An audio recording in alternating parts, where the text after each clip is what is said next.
They say the forest looks different after sunset.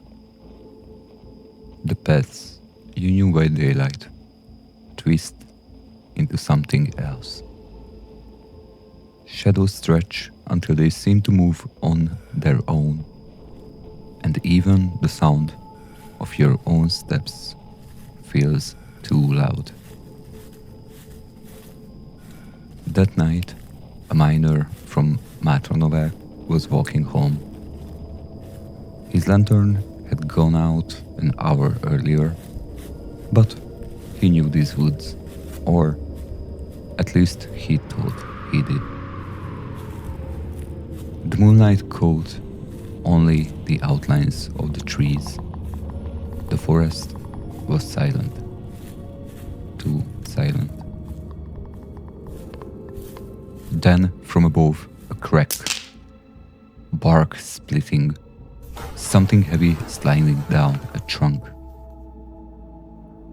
Before he could raise the axe, it dropped in front of him, pale, long-limbed, its eyes reflecting like glass in the dark. Instinct took over, one swing, and the forest went silent again.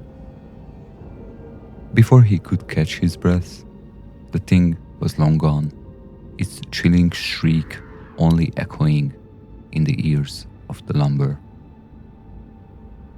Have you ever wondered what lurks in the depths of the forests of the Carpathians, one of Europe's oldest hills and forests?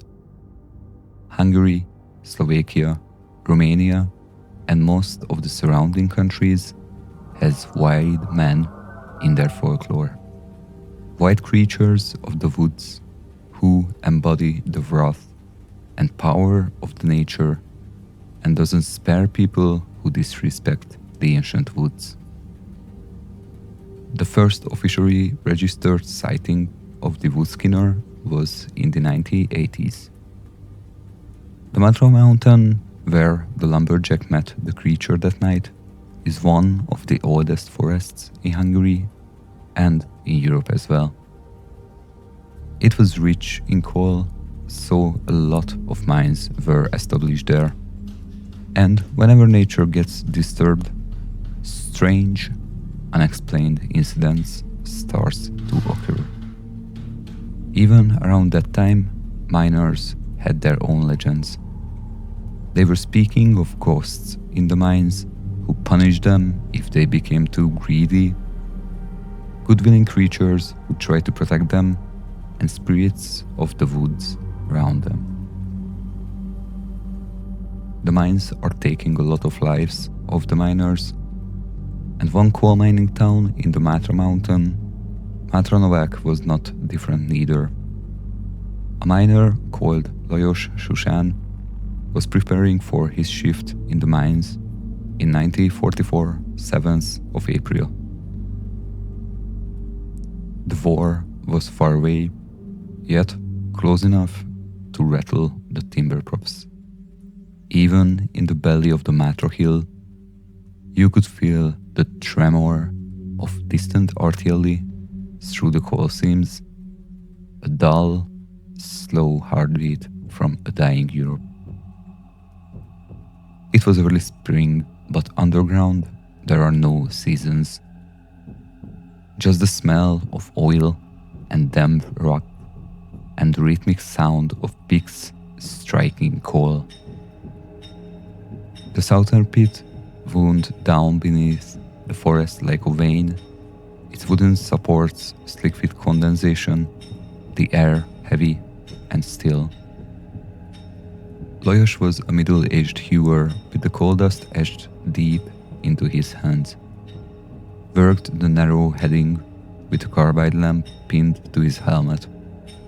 Above him, the roof creaked, the kind of sound miners learn to measure like a clock. Too long pause, and the silence itself becomes a warning. He shouted for more timber. The war had stolen steel supports. The mine was running on whatever could be scavenged from the sawmill in the valley. Another shift of young replacements worked nearby. Boys, barely grown, conscripts from the village, pressed into the pits while the front swallowed the able-bodied. The foreman's whistle echoed down the gallery. A low, cracking sound followed, as if the hill itself were sighing. Then the roar came. A slab of shale, black and glistering, sheared off from the roof with a sound like breaking bone. The lamp's flame vanished in the gust of air as rock and splintered timber cascaded into the passage. By the time the rescuers clawed through the debris, the carbide fumes had already thinned into silence. They carried Shushan out wrapped in canvas, his body unbroken but crushed, as though the mountain had taken him gently, reclaiming what he'd carved from her. Outside, the forest of Matra was still. Snowmelt dripped from the pines. Above the village, the mine smoke rose like incense, an offering to a world already burning elsewhere. That night, the miners lit candles in the colony chapel. Another name on the board, another family with the widow darkened. No newspaper wrote of it, only the mountain remembered. Lajos was not the only one who lost his life at the altar of coal and nature. Over roughly a century, the mine took the life of 33 miners. But if we believe the legends of the miners, they were far from redemption. The scarred nature took their souls and transformed them into something equally scarred, and the legend of the three Skinner arose. The miner, Uncle John, still suffered from the shock caused by his experience in the woods much later. The scream of the creature, the eyes reflecting that little moonlight, still haunted him in his dreams. But the creatures of the night rarely stay in the realm of the dreams. At the time when only his subconsciousness kept the horrific memories alive, but he could barely remember and could comfort himself that it was all just a dream. Fate crossed their roads once more. It was just like any other night. The sounds of the forest, the burning of the fireplace, and the sound of his Karelian bear dog sleeping nearby him.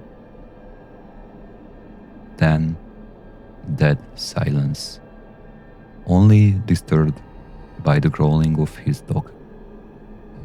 First, he tried to comfort the dog, but then he realized something was off. He heard his chickens from the outside giving the sound of panic, but not like when a weasel was lurking them. Some indescribable horror he felt as the cold sweat started to run down on his forehead. It cannot be, he said to himself, with his voice shaking to confront himself.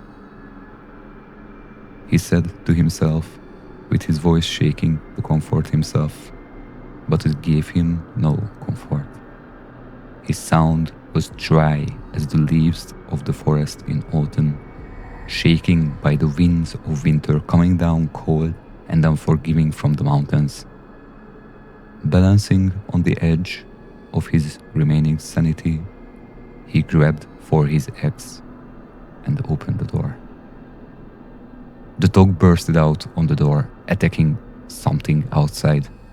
As the woodcutter looked at the creature, all of a sudden, he remembered. He remembered the horror which he faced already. The same ancient feeling took over him as his dog. He felt like he's either going to fight or get killed by the creature.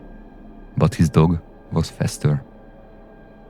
As the miner stepped closer to attack the creature, the dog bit what should be the hand resembling a man, and for some reason, this small detail burned into the memories of the miner.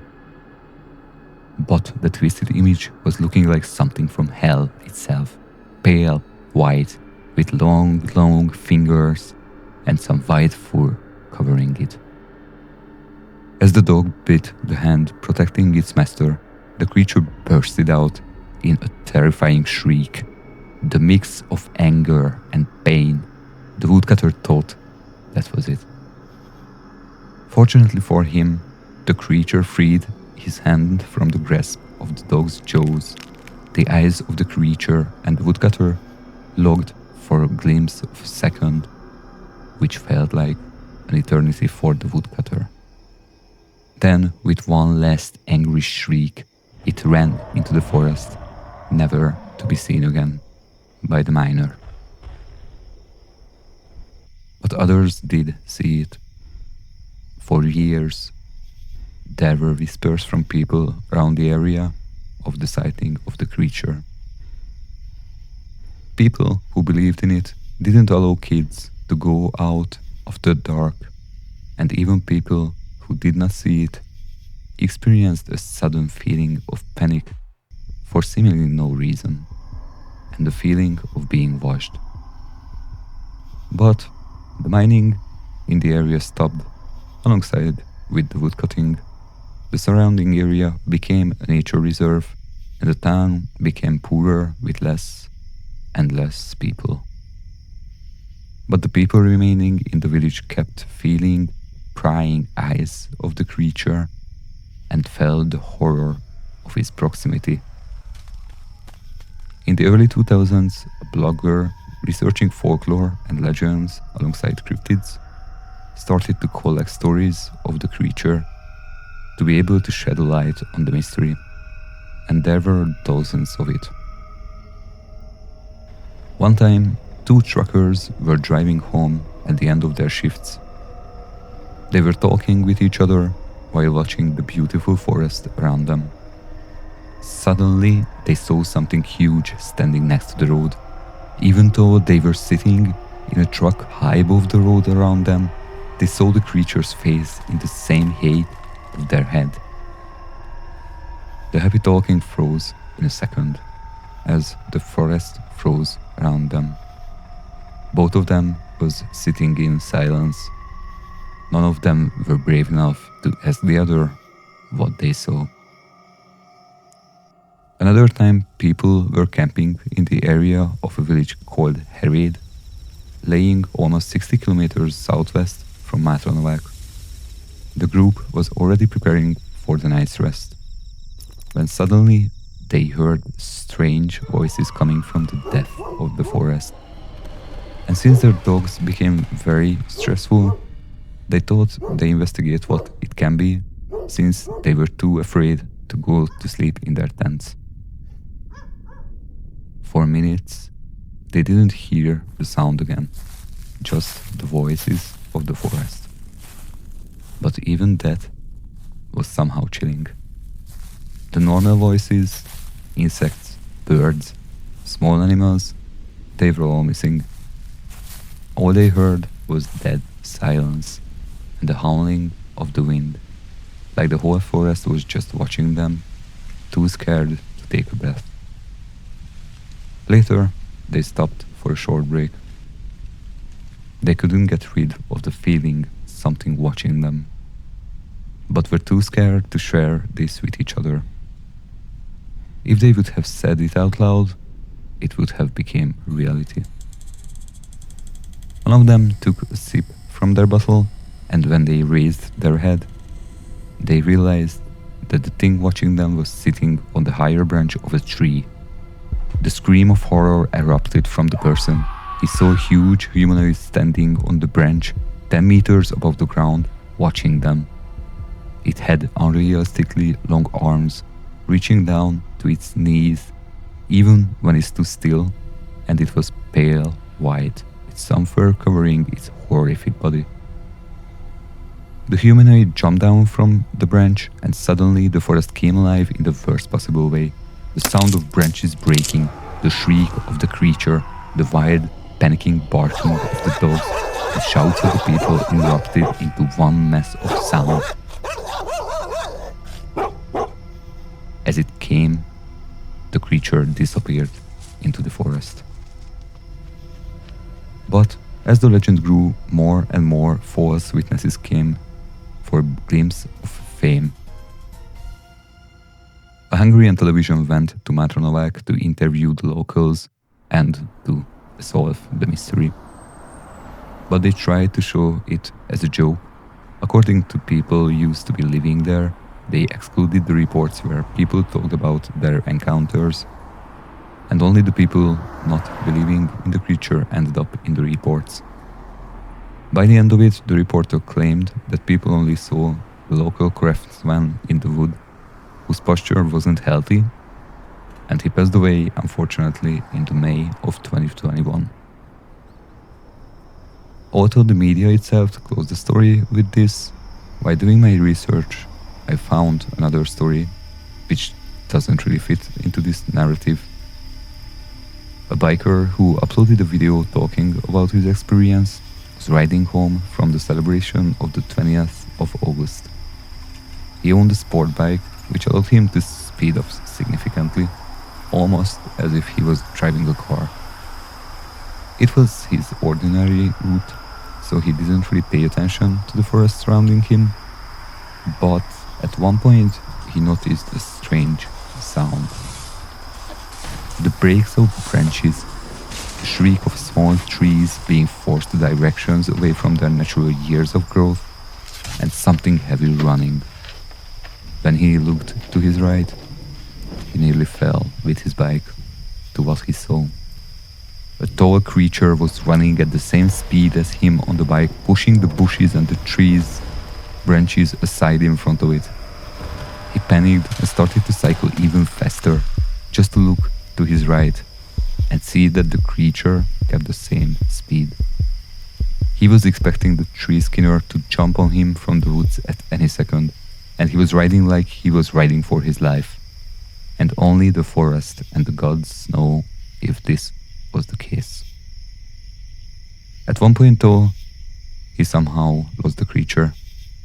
Maybe it lost its interest, or maybe it found itself an easier prey. Legends don't die with the people who tell them. Sometimes they just move deeper into the woods.